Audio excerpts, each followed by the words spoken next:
এই জন্য মুহতারাম হাজরিন, একটু চিন্তা করিয়া দেখেন, একটু ভাবিয়া দেখেন, চক্ষুটা একটু বন্ধ করিয়া একটু মাঝে মাঝে চিন্তা করবেন, আমি তো এই দুনিয়াতে ছিলাম না, এখন আছি, আবার থাকবো না।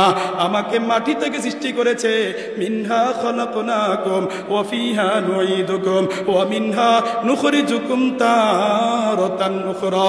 আল্লাহ পাক রব্বুল আলামিন বলেন, আমি তোমাদেরকে মাটি থেকে সৃষ্টি করেছি, এই মাটির ভিতরে তোমাদেরকে আবার দাফন করা হবে, আবার এই মাটির ভিতর থেকে আমি আল্লাহ কিয়ামতের সময় তোমাদেরকে আবার উত্তোলন করব। সকলেই পড়েন, মিনহা খলাকনাকুম ওয়া ফিহা নুঈদুকুম ওয়া মিনহা নুখরিজুকুম তারাতান উখরা। এই জন্য মুহতারাম হাজরিন, রব্বে কারীম আমাদেরকে মাটি থেকে সৃষ্টি করছেন, আমরা হইলাম মাটির মানুষ, কোনো অহংকার নাই, কোনো অহংকার নাই, বিনয়ের সাথে চলাফেরা করা লাগবে। রব্বে কারীম আমাকে যতই ক্ষমতা দেখ, যতই অর্থ সম্পদ দেখ, আমার মধ্যে থাকবে বিনয়ী। আর কবরের চিন্তা, কবরের চিন্তা হযরত আবু বকর সিদ্দিক রাদিয়াল্লাহু তাআলা আনহু জানতেন, আবু বকর ফিল জান্নাহ, ওমর ফিল জান্নাহ, আলীউন ফিল জান্নাহ, উসমান ফিল জান্নাহ। হযরত আবু বকর রাদিয়াল্লাহু তাআলা আনহু জানতেন তিনি জান্নাতি, হযরত ওমর রাদিয়াল্লাহু তাআলা আনহু জানতেন জান্নাতি, হযরত আলী রাদিয়াল্লাহু তাআলা আনহু জানতেন তিনি জান্নাতি। কিন্তু মুহতারাম হাজরিন, সাহাবায়ে কেরাম যখন কবরস্থানের সামনে দিয়ে যাইতেন, নিজেদেরকে স্তব্ধ করে রাখতে পারতেন না, চোখ দিয়া জর্জর করে পানি পড়তো। মুহতারাম হাজরিন, বড় দুঃখ এবং পরিতাপের বিষয় হলো আজকের সমাজ এত নষ্ট হয়েছে, এত নষ্ট হয়েছে, কবরস্থানে গিয়ে যুবক এখন টিকটক করে, বলেন নাউজুবিল্লাহ। কবরস্থানে যে বাউন্ডারি আছে, এই বাউন্ডারির ভিতরে যুবক বৈশা বৈশা টিকটক করে, বাউন্ডারির ভিতরে বৈশা বৈশা যুবক আল্লাহু আকবার ফ্রি ফায়ার খেলে, পাবজি খেলে। মুহতারাম হাজরিন, যুবকের কবরের চিন্তা নাই, যুবকের কবরের চিন্তা নাই। এজন্য মুহতারাম হাজরিন, কবরের ভিতরে আমাদেরকে যাওয়া লাগবে কি লাগবে না? ও যুবক ভাইরা, ও তরুণ ভাইরা, যৌবন দিয়েছেন আল্লাহ, যৌবন দিয়েছেন আল্লাহ রব্বে কারীম। এই যৌবন যে আমাদেরকে দান করেছেন, এই যৌবনের হিসাব দেওয়া লাগবে কি লাগবে না?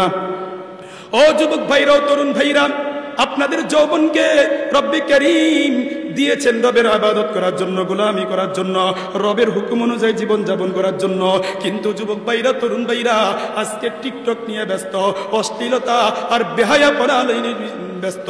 মুহতারাম হাজরিন, আল্লাহ পাক রব্বুল আলামিন বলছেন, ওয়ালা তাকরাবুজ জিনা ইন্নাহু কানা ফাহিশা। আল্লাহ পাক রব্বুল আলামিন বলছেন, তোমরা ব্যভিচারের কাছেও যাও না, ব্যভিচারের কাছেও যেও না। আল্লাহু আকবার। মাঝে মাঝে অনেক যুবক অনুতপ্ত হয়ে আমাদেরকে ফোন দেয়। কিছুদিন আগেও এক যুবক আমাকে ফোন দিয়া বলে, হুজুর আমি তো ব্যভিচার করে ফেলছি, এক মেয়ের সাথে আমার রিলেশন ছিল, আমি তার সাথে ব্যভিচার করছি অবৈধ। আল্লাহু আকবার। যুবক ডাক দিয়া বলে, হুজুর আমার কি ক্ষমার জন্য কোনো উপায় আসেনি? আমি যুবককে ডাক দিয়া বললাম, ও যুবক, তুমি যদি তওবা করতে পারো, সঠিকভাবে ইস্তেগফার করতে পারো, যে ব্যভিচারের কাছেও আর যাইবা না, অশ্লীলতার কাছেও যাইবা না, আল্লাহ পাক রব্বুল আলামিন তোমার গুনাহগুলোকে ক্ষমা করে দিবেন। এই যুবকের মতো হাজারো যুবক আছে অবৈধ রিলেশনের সাথে লিপ্ত, অবৈধ রিলেশন করে, তার যৌবনকে নষ্ট করে, তার যৌবনকে নষ্ট করে। এই জন্য আমার যুবক ভাইরা, আমার তরুণ ভাইরা, আল্লাহ পাক রব্বুল আলামিন আমাকে আপনাকে যৌবন দিয়েছেন রবের ইবাদত করার জন্য, এই জবান দিয়েছেন কুরআনুল কারীমের তেলাওয়াত করার জন্য, রবের স্মরণ বেশি বেশি করার জন্য। কিন্তু যুবক, যেই পরিমাণ আমাদের যুবক ভাইরা, আমাদের তরুণ ভাইরা অবৈধভাবে রিলেশনে কথাবার্তা বলে, এই পরিমাণ যদি রবকে আল্লাহ বলে ডাক দিত, তার জন্য আল্লাহর তৈরি জান্নাত ওয়াজিব হইয়া যাইত। এই জন্য আমার যুবক ভাইরা, আমার তরুণ ভাইরা, আল্লাহ পাক রব্বুল আলামিন আমাদেরকে যৌবন দিয়েছেন, এই যৌবনের হেফাজত করা লাগবে। ক্বালান নবিয়্যু সাল্লাল্লাহু আলাইহি ওয়াসাল্লাম, ওয়া শাবুন নাশা ফি ইবাদাতিল্লাহ। এই যৌবনটাকে ইবাদতে কাটাইতে হবে, তখন আমার আপনার যৌবনটা সুন্দর হবে, চরিত্র ঠিক থাকবে। আজকে আমাদের যুবক ভাইরা অশ্লীলতা নিয়ে ব্যস্ত, বেহায়াপনা নিয়ে ব্যস্ত, নির্লজ্জতা নিয়ে ব্যস্ত। মুহতারাম হাজরিন, ক্বালান নবিয়্যু সাল্লাল্লাহু আলাইহি ওয়াসাল্লাম, আল্লাহর রাসূল সাল্লাল্লাহু আলাইহি ওয়াসাল্লাম বলছেন, ইন্না মিন হুসনি ইসলামিল মারই তারকুহু মা লা ইয়ানি। আল্লাহর নবী, বিশ্বনবী জনাবে রাসূলুল্লাহ সাল্লাল্লাহু আলাইহি ওয়াসাল্লাম বলছেন, ব্যক্তির ইসলামের সৌন্দর্য হলো অনর্থক কাজকর্ম থেকে নিজেকে বিরত রাখা। বড় দুঃখ এবং পরিতাপের বিষয় হলো আমাদের যুবক ভাইরাও আজকে আল্লাহু আকবার মোবাইল নিয়ে ব্যস্ত, নাটক নিয়ে ব্যস্ত, জীবাংলাভ নিয়ে ব্যস্ত, সিনেমা নিয়ে ব্যস্ত। এদিক থেকে আমাদের মুরব্বী যারা আছে তারাও কিন্তু ভিসায়া নাই, তারাও দোকানে বৈশা বৈশা বৈশা বৈশা সারাদিন আড্ডার মধ্যে লিপ্ত, গল্প গুজবের মধ্যে লিপ্ত, বিড়ি একটার পর আরেকটা ধরাইতে থাকে আওয়াজ দিয়া কোন ঠিক ঠিক না।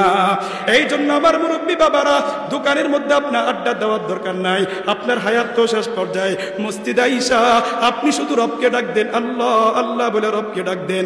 আপনার জন্য আপনি কিছু করেন না, কিছু করেন না, দোয়ানে বসে বসে আড্ডা দেন না।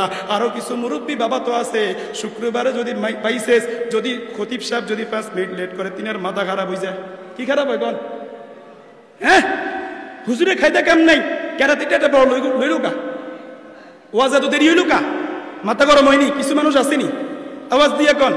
কিন্তু আমার মুরব্বী বাবারা, আমার যুবক ভাইরা, আপনি যে 3 ঘন্টার একটা ছায়া ছবি দেখলেন, বিন্দু পরিমাণও তো আপনি বিরক্ত হইলেন না। দোকানে আপনি মুরব্বী বাবা ঘন্টার পর ঘন্টা আপনি সিনেমা দেখলেন, ছবি দেখলেন, বিন্দু পরিমাণ তো আপনার কাছে ব্যস্ত লাগলো না। আর মসজিদে আসলে আপনার মসজিদ থেকে বের হইতে তো তাড়াতাড়ি কেন মন চায়? তাহলে বোঝা গেল আপনার আমার পিছনে শয়তান লাগা আছে না নাই। এই জন্য মুহতারাম হাজরিন, শয়তানের পদাঙ্ক অনুসরণ করা যাবে না। মসজিদে আপনি যতক্ষণ পর্যন্ত বসে থাকবেন ততক্ষণ পর্যন্ত নিরাপদ। আমি আর আপনি যে ওয়াজ নসিহত শুনতেছি, 3 ঘন্টা যদি শুনি, তাহলে এই সময়টা আপনার আমার কাজে লাগছে। এই সময়ের মধ্যে ইবাদত হইছে বা না হইছে, কিন্তু একটি গুনাহ তো হয় না। সুবহানাল্লাহ। মাগরিবের পর থেকে আমাদের কোনো গুনাহ হইছে? সুবহানাল্লাহ।